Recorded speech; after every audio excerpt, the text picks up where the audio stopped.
મિત્રો આપણે મેડિકલ એસીમાં ઠંડો પવન ખાવા આવી ગયા હતા. હજી નવું જ એસી મૂક્યું છે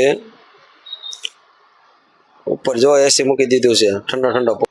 આપણે એસીનો પવન ખાઈ લીધો ને પછી આપણે નીકળવાનું હતું રાત્રે વીડાવાળામાં ખોડિયારમાં એ આથણ સુની. આપણે જે પોગી ગયા આ છે વીરડાવાળામાં ખોડિયારમાં, જય ખોડિયારમાં. દર્શન કરી લો મિત્રો. અને પછી આપણે ત્યાં સાંજે જમવાનું ત્યાં જ હતું, જમવાનું બનતું હતું. અને આજનું શાક હતું પાત્રા અને તુરિયાનું છે ને, તુરિયા જોરદાર તુરિયા પાત્રા બની ગયું શાક, એટલે બધા જમવા બેસી ગયા.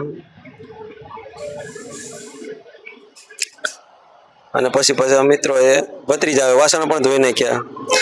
તો મિત્રો આ જગ્યાની એકવાર અવશ્ય મુલાકાત લેવી. હાથસણી વીડાવાળામાં ખોડિયારમાં જગ્યા સરસ છે, જંગલમાં ડુંગરાવાળો વિસ્તાર અને અદ્ભુત સૌંદર્ય. જય ખોડિયારમાં.